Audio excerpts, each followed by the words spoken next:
Hibernation Station. Hibernation Station. Hibernation Station. Hibernation Station.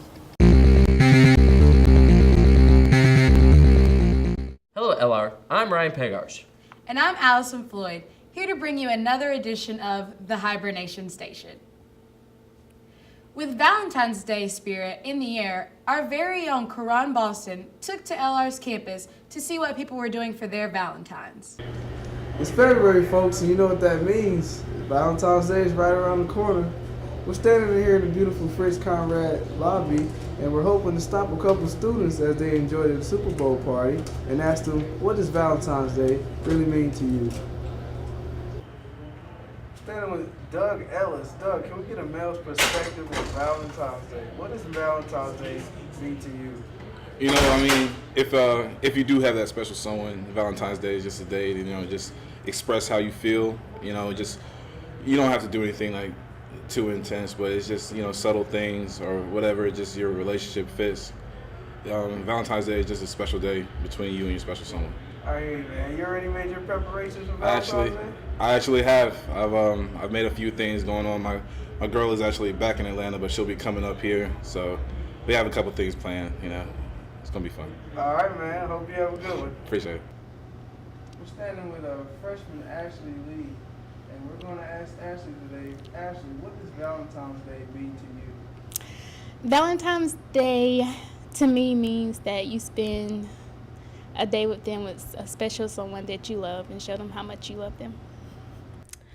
To me, Valentine's Day is appreciating the people you love in your life and what they mean to you, and just showing them how much they mean in your life.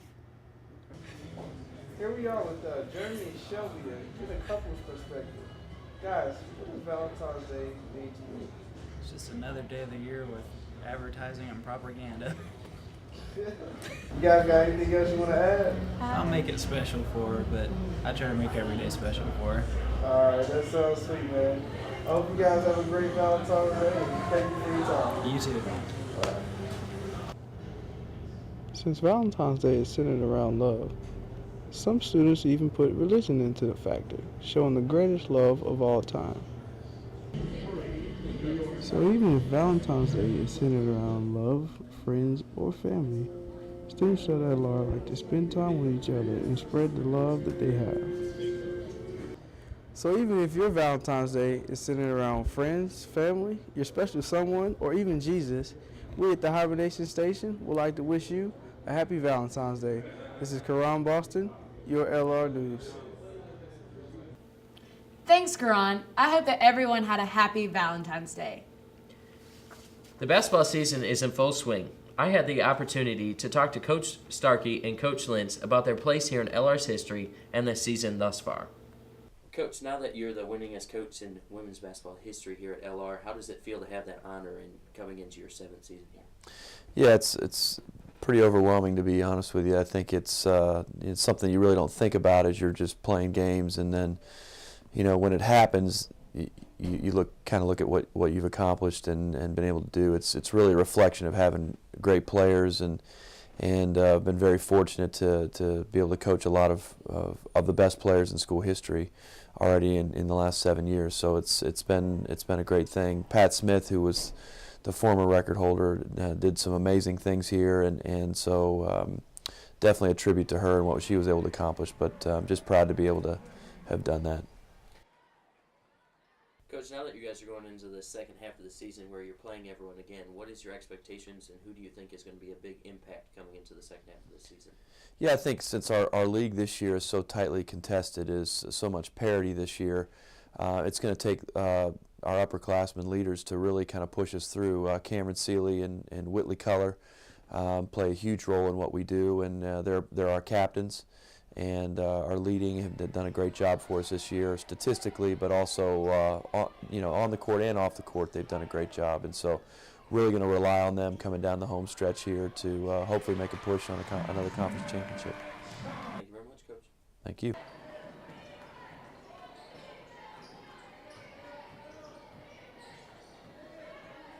We try and build a mentality in our team of expecting to win. We prepared to win, and I thought we did a good job of executing from our scouting report down the stretch. It was a tough game. Both teams are very good defensively, but I thought we did a great job of executing down the stretch, making free throws, and finishing out the game with a win.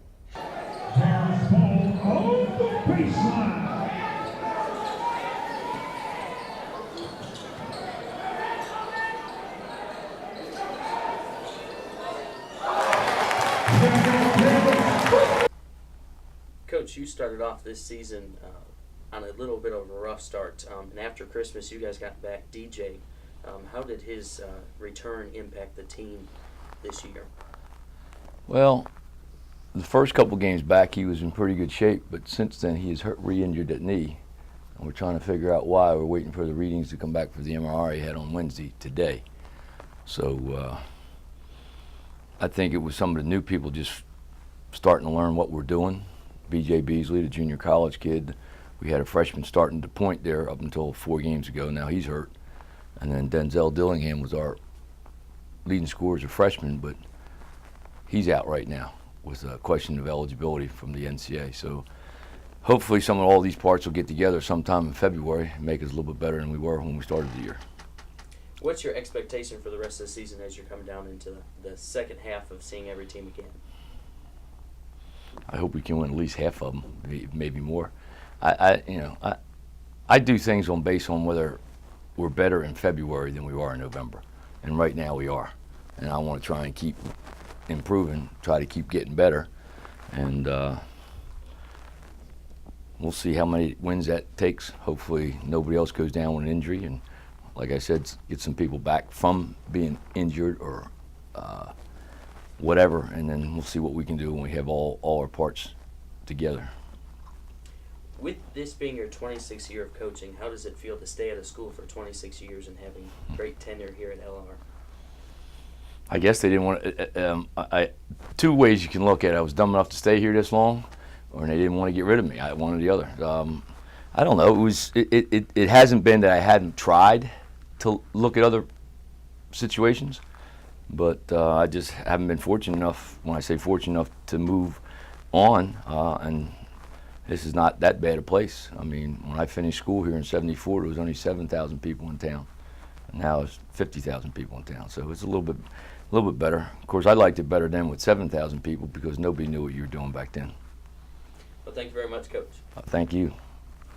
Good luck to both teams in the rest of the season and into the tournament for the SEC championship. A hidden secret here at LR is the scarcely known television studio. Our very own Randolph Carroll goes behind the scenes to show students what goes on. This is Randy Carroll in the Lenoir-Rhyne Library, a very familiar place to many, if not all, Lenoir-Rhyne students. But what might not be familiar is what's in the back left-hand corner, the TV studio. Let's go check it out. Down the dark hallway in the deep darkest corner of the library, here you can find the TV studio. Not a fairly common place for most Lenoir-Rhyne students, but for us, comm majors, it's a place we can call home. This desk is actually where all the magic happens, and that beautiful city you see in the background is really just a giant green screen. Now this is the great Dr. Victor's chair, where all the great many ideas are fabricated that you see on this TV studio. And as you can see behind me, we are fairly well equipped with a crane and computers. And through that glass panel is the editing room, where all our miscues get cut out to give you a nice smooth running clip. So with all that, I hope you learned something about your LR campus. Randolph, Carroll, back to you guys at the studio. Thanks, Randolph, for showing what goes on in the TV studio. A mentor, a professor, an inspiration, the passing of Dean Monty has hit hard for both students and the faculty here at LR. Our very own Tiffany Fields brings you a tribute to a true LR leader. We have recently lost a valued member of the Lenoir-Rhyne community, Dean Bill Monty. Around campus, the name is familiar, but I had the opportunity of sitting down with a few students whom he truly made an impact on. I would describe Professor Monty as an honorable man, person. He would be a leader, respectful, led by example. I have to say that he's not only an honorable man that I knew him from the trip, but a smart man that I didn't even know half the things that he was talking about, but when he explained them, it all made sense to me. For the time I spent in his classes, I liked him a lot. He came off as a great man, reminded me a lot of my grandfather.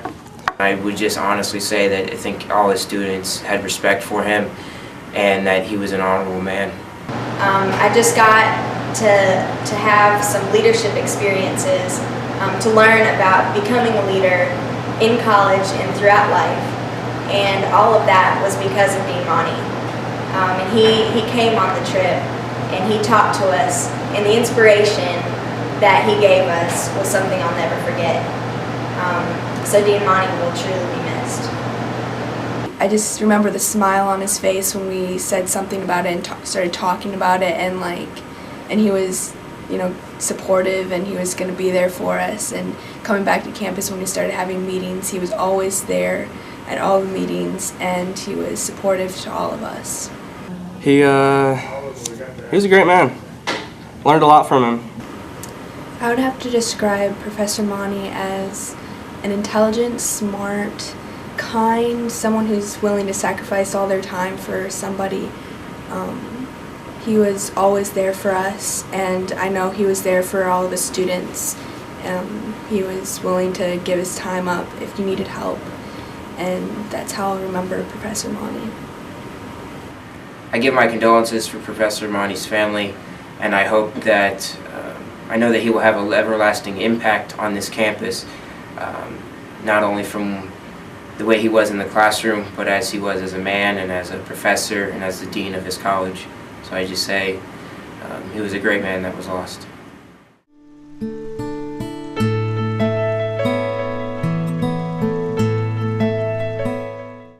Dean Monty was a true inspiration, and he will be missed. This is Tiffany Fields reporting with the Hibernation Station. Thanks, Tiffany. Dean Monty's presence will be truly missed. Finally, in the wake of the security scare at CVCC, our very own Jimmy Hilton talked to LR Security to find out the procedures in case of a similar crisis here at LR. Due to a recent scare at CVCC, many faculty and staff and students here at Lenoir-Rhyne have been wondering what would happen if such an incident occurred. I recently spoke to Norris Yoder, who's head of security here at Lenoir-Rhyne, and he told me some of the things that they would do in case to be prepared for such an incident to occur. In the event of a similar incident here, armed individual or an active shooter, as some people call it, we do have a plan in place. We have a very specific plan. The police department has their response plan. Obviously, the first thing that would happen upon us being notified is that we would get out an emergency message, which was part of this initiation of this new system, the RAVE alert system. We think it's going to be a lot better than what we voice, text, email, and all these are sent out simultaneously. And I would like to add that we want to encourage everyone to log into this system and verify their information, add whatever numbers to the system that each individual would like to have in there, such as their cell phone numbers. I highly recommend cell phone numbers be in there. These folks have been in business for a good number of years, and they provide the same services to a lot of universities and colleges across the entire country. But obviously, like I said, the first thing we would try to get a message out, and of course notify the police, and so they can initiate their response, which is a very specific, very trained response. And basically a message in that scenario would be that to secure yourself in a locked environment or a locked area, if at all possible. If not possible to lock yourself in, at least seek some sort of concealment and to stay put. That was some great tips gave by Mr. Yoder in case of an emergency that was to happen on campus. For Hibernation Station, I'm Jimmy Hilton. Back to you guys in studio. From all of us here at the Hibernation Station, we are proud to bring you another episode. Be sure to keep an eye out for us every month and around campus. I'm Ryan Pegarsh. And I'm Allison Floyd. Thanks for tuning in.